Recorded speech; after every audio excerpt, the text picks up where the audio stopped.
What's up, everybody? We're Kinda Funny Games, filming right from the show floor at E3 2016. We're excited to be able to show you this preview of South Park: The Fractured But Whole, brought to you by Ubisoft and Amazon. What's up, guys? I'm Tim Geddes. This is Greg Miller. Here we are again, Ubisoft booth, E3 2016, doing it the Kinda Funny way. What did we just see, Greg? South Park: The Fractured But Whole.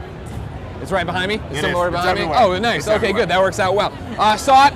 I was a huge fan of Stick of Truth. Again, this is a video sponsored by Ubisoft, so if in your heart you don't want to believe me, that's totally fine. This is just what I wanted out of this sequel. I love Stick of Truth. You know I played it like a crazy person. Would have got the platinum, but I missed one in Pokemon. I didn't want to go back for it. The fact that they're moving away from the fantasy element, doing a superhero game, is like exactly what I want. Speaking of us, No big deal, don't worry. The fact that it's a superhero is exactly what I want. The whole meta thing of them trying to build it only for a universe is great. The jabs they're making, the way they're inspired their characters. The fact that Timmy is Professor X is amazing. Oh my god, it's so funny. I mean, that's the thing. This game is funny. This game is so funny. Yeah. Funnier even than I think South Park can be sometimes, you know? This fucking lady. Yeah. So, South Park, obviously, one of the most clever, witty shows of all time. Yeah, of course. But watching this, like, even this E3 demo we played, there was jokes about it being an E3 demo. Right, you yeah, know? yeah, they're And definitely it's just putting like they're stuff saying in that it's interactive comedy. Yeah. And I'm like, I love it. I love that every single thing that's happening. There's a moment where the characters were fighting, doing the Civil War thing, and they were in the middle of the street, and then they had to stop in the middle of the battle to go on the sidewalk, and they're like, car. And the car comes by and yells at them, clear, so you get out of the and they car. go Yeah. back and they're totally in character. Exactly. Awesome. It's exactly what if you played Stick of Truth, and you should have, and if you haven't, go play it now. The fact that it's all that humor, it is the South Park, it's them playing with each other and falling down dead. What I was really impressed with was the combat, because of course Stick of Truth's combat was fun, but it was simple, and after a while you got the hang of it. This one of positioning the characters and moving them around, I didn't know how that was going to work. I didn't know if it was going to be like Valkyria, where I had a set meter of how many movements I could go. You can move them around as long as you want, try to figure out where the best point to attack is, try to set it up so that when you use the next character, because that's a big thing of them having the characters in a row, seeing who's going to play. And there's a lot of like being able to hit the character and bounce them away and move the spaces they're in. Yeah. So it really is, it's kind of like a grid, and it's about using the grid just as much as it is about fighting the enemy. Exactly, so it's pretty cool. Yeah, it's strategic, and that's something that was missing from before in And terms so of how you want to speaking balance of it. strategic things, there's a new thing called Total Ass Control. Right. When you go to the bathroom, you can use the analog sticks. It's to definitely control their your biggest thing they got going. You can control your sphincter, So when you fart, you can control the pitch and the timbre of the fart. Too late, dude! It's fine. Come here. Give me a hug. It's okay. It's okay. I'm just giving you a hard time. It's okay. No, I love you. Don't worry about it. I appreciated the late effort. No. Yeah, that was cool, but the big one was fartcore, which is like. So it's pretty much using your. Have you seen South Park? Huh? Nothing. Don't worry.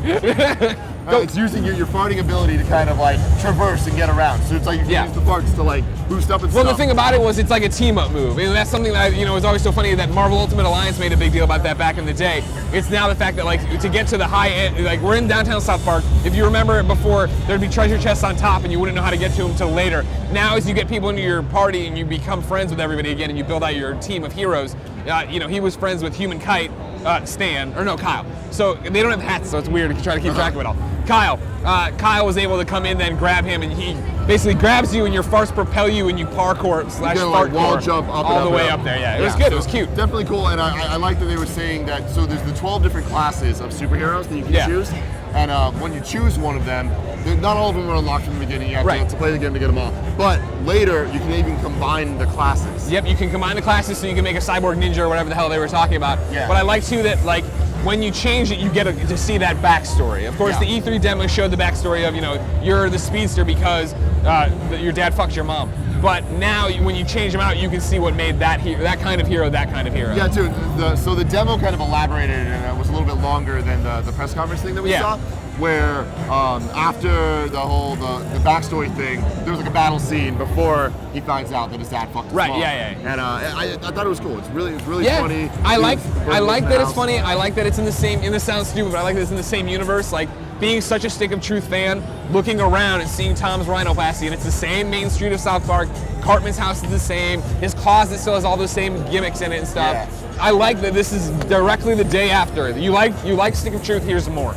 I also really like that the humor is very on the nose and tailored towards us and our comic book interests and stuff. And I like that they're going all in with it. They're not like making illusions and stuff. They're saying straight up, this character's like the Flash. This Yeah. character Yeah, is oh, like a speedster like Superman. Quicksilver, yeah, This yeah. character, like they're naming the characters. Yeah, yeah. They're not just like, oh, it's a fast guy. And I think that's really cool. Really, really cool. I love the shit talk to DC and Marvel. Yeah, of course. Really fun. Very South Park. December 6th. I'm really excited about Yeah, that. yeah, This and that's the year. thing. There's no criticism I have. It's a hands-off demo. Yeah. It's running great, which is always a big problem with Stick of Truth. And Yeah. it had those hitches. It had that thing. So many people just want to get their heads beat in by Greg Miller right now. No, it was good. Yeah, and I'm excited for it. And I'd too. say it even if they weren't paying us. Yeah. They're only paying us to say Ubisoft sponsored the video. They're not paying us to say we I liked have it. to order on Amazon. That's the whole thing too. But you'll hear that in a second. But Ladies it- and gentlemen, Tim Geddes, Greg Miller, Kind of Funny, E3. We'll see you soon. Thanks again for watching. Are you excited for South Park: The Fractured Butthole? Check out Amazon.com/GameSave and learn more about how you can save 20% off all your physical video game pre-orders just by being an Amazon Prime member.